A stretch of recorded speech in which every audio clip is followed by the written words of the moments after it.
Apa kamu penasaran gimana peti kemas di kapal kargo tetap utuh sepanjang perjalanan? Yuk, kita cari tahu dan akan kuceritakan fakta-fakta keren lain seputar kapal. Ini Unsinkable Sam, atau Sam yang tak dapat tenggelam. Sam membuktikan ungkapan kucing punya 9 nyawa. Hewan ini selamat dari 3 kali tenggelamnya kapal. Awalnya, dia bernama Oscar, tapi dijuluki Sam yang tak dapat tenggelam. Mungkin kamu tahu alasannya. Kapal pertama yang dia tumpangi tenggelam. Oscar ditemukan kru kapal lain terapung-apung di atas papan. Dia tetap di kapal itu beberapa bulan, tapi kemudian kapal itu tenggelam tahun 1941. Kucing itu diselamatkan kapal lain. Kru di sana mendengar kisah hewan ini dan menyebutnya Sam yang tak dapat tenggelam. Perjalanan lautnya berakhir ketika kru mengirimnya pulang ke Britania Raya. Kisah itu nyata, tapi beberapa orang mempertanyakannya. Para pelaut menghabiskan berbulan-bulan di kapal, jadi wajar mereka menceritakan hal-hal aneh atau percaya tahayul.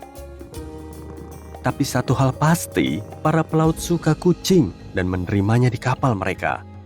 Selain lucu, kucing juga pandai berburu tikus. Kamu boleh menganggap cerita ini bohong atau kisah nyata. Kita tinggalkan Sam di tahun 40-an dan kembali ke masa kini. Gimana kapal yang jauh dari mana-mana bisa memakai internet? Karena di sekitar kapal nggak ada menara atau kabel, koneksi satelit berperan di sini. Layanan satelit menyediakan koneksi internet langsung lewat perangkat keras yang dipasang di kapal. Perangkat keras ini harus ada. Harganya nggak semurah wifi rumah kita. Biaya pemasangan internet untuk seluruh kapal sekitar 9 juta rupiah. Dan harga perangkat kerasnya bergantung pada hal-hal seperti ukuran kapal serta sebanyak apa internet akan dipakai. Ini bukan satu-satunya opsi. Perangkat nirkabel juga populer, tapi cuma bisa mengakses internet saat posisinya di dekat pelabuhan atau tempat-tempat lain yang memiliki jaringan. Bagi sebagian penumpangnya, Titanic kayak hotel mewah raksasa. Mungkin kamu mendengar kapal ini punya banyak fasilitas yang bisa kamu pakai, bahkan punya surat kabar sendiri. Ya, namanya Atlantic Daily Bulletin. Koran ini diterbitkan di kapal tersebut. Isinya mencakup berita, iklan, dan harga saham terakhir. Juga menu harian, hasil pacuan kuda, dan gosip yang beredar di masyarakat. Di mana kapal memperoleh bahan bakar juga pertanyaan bagus. Di laut nggak ada SPBU terapung. Jawabannya adalah bunkering. Kapal memakai berbagai jenis minyak untuk tujuan berbeda. Bunkering adalah proses memuat bahan bakar ke suatu kapal. Proses ini terjadi di pelabuhan. Penyimpanan dan pengadaan bahan bakar kapal dilakukan oleh tanker. Saat ini, Singapura adalah pelabuhan bunkering terbesar di dunia. Bayangin kamu ada di kapal pesiar dan harus memakai toilet. Apa yang terjadi setelah kamu menyiramnya? Limbahnya mengalir ke tempat yang disebut instalasi pengolahan limbah di atas kapal.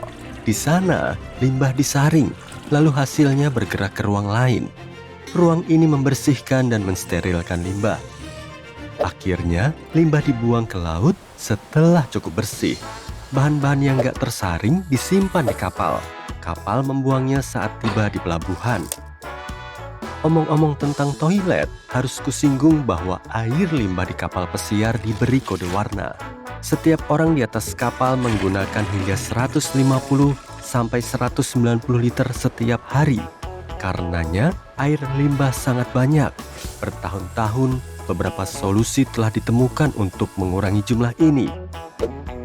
Air diberi kode hitam dan abu-abu. Air hitam berasal dari toilet dan air abu-abu berasal dari penatu, kamar mandi, dapur, dan sebagainya. Pada dasarnya, air abu-abu dianggap lebih bersih dibanding air hitam. Kenapa kapal bergerak lambat sekali? Ini terkait dengan tenaga. Air memiliki gaya hambat dan ini berpengaruh terhadap kapal. Bayangin kamu lagi berenang di lautan. Untuk bergerak maju dibutuhkan usaha karena ada resistensi air. Kapal kecil nggak butuh begitu banyak tenaga untuk bergerak maju. Tapi kapal pesiar besar butuh tenaga besar karena lebih berat. Misalnya, kapal seberat 7.000 ton akan memindahkan 7.000 ton air. Saat kapal bergerak maju, Sebagian air yang dipindahkan terdorong ke depan kapal itu sendiri. Ini menghasilkan gelombang haluan yang membawa energi kinetik. Kita sudah membahas kapal pesiar dan kargo. Lalu gimana dengan penjelajah tunggal? Laura Decker menjadi orang termuda yang berkeliling dunia dengan perahu sendirian. Dia berangkat tahun 2012 dan 518 hari kemudian dia menyelesaikan pelayarannya. Dia punya perahu layar bertiang dua bernama Guppy yang panjangnya 12 meter. Usianya 14 tahun ketika dia memulai pelayaran. Kamu mungkin mengira bahwa memuat peti kemas di kapal barang mirip bermain Tetris. Tapi kalau game sudah selesai, kamu nggak bisa mulai lagi. Ini bisa menelan biaya jutaan rupiah. Tapi logikanya sama kok. Lapisan pertama harus cukup kuat untuk menyangga tumpukan yang lain. Peti kemas di bagian dasar atau deretan pertama, kalau mau kedengaran profesional, diamankan dengan pengunci putar. Yaitu mekanisme pengunci otomatis untuk menjaga agar peti kemas di deretan atas tetap terkunci. Pengunci ini terpasang ketika satu unit peti kemas diangkat dari dermaga ke atas kapal barang. Ini mirip pin Lego. Semua peti kemas dilengkapi sistem pengunci ini. Pada dasarnya, kamu menaikkan satu peti kemas di atas yang lain. Selain itu, banyak kapal barang dilengkapi slot vertikal yang terbuat dari rel logam panjang, mirip sel-sel penahan peti kemas yang mencegahnya bergerak dan jatuh ke laut. Ada gagang khusus untuk membuka mekanismenya. Di masa lalu, kapal barang cuma diizinkan menumpuk 5-6 susun peti kemas. Dengan ditemukannya mekanisme pengunci, menumpuk 10-12 susun peti kemas menjadi mungkin. Tapi, ratusan peti kemas tetap hilang tiap tahun karena kondisi cuaca yang buruk atau hanya karena kelalaian orang yang memuatnya. Menurut data tertentu, lebih dari 3.100 peti kemas hilang selama tahun 2020 sampai 2021. Tahun sebelumnya, angka ini cuma mencapai 779, artinya naik hampir 400%. Tampaknya ada sejumlah lorong tersembunyi dan pintu rahasia di kapal pesiar. Staf kapal pergi dari satu tempat ke tempat lain tanpa memakai tangga dan pintu yang dipakai penumpang. Ada jaringan koridor dan tangga di seluruh kapal yang hanya diketahui anggota kru. Pintu-pintu rahasia ini bisa menyatu dengan dinding. Dengan begini, pintu menjadi tak terdeteksi oleh mereka yang nggak tahu bahwa di situ ada pintu. Pada dasarnya, kapal pesiar raksasa adalah potongan logam yang mengapung.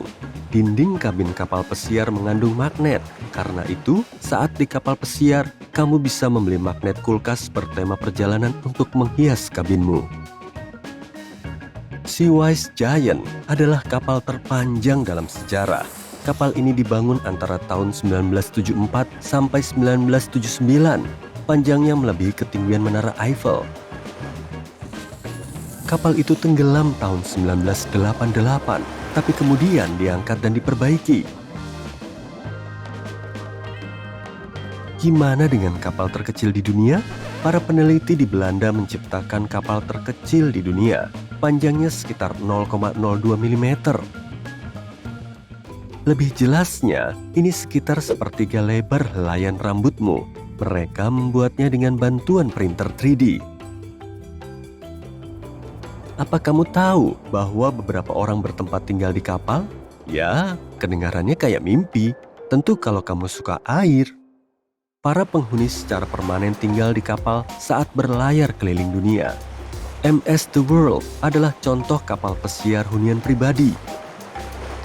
Penghuninya bisa tinggal di atas kapal ketika berlayar ke destinasi eksotik. Mereka boleh tinggal di sana penuh waktu atau kembali secara berkala sepanjang tahun. Karena Britania Raya adalah negara pulau, barang-barang yang diimpor negara ini harus dikirim lewat laut atau pesawat kargo. Angkanya mungkin bikin kamu terkejut.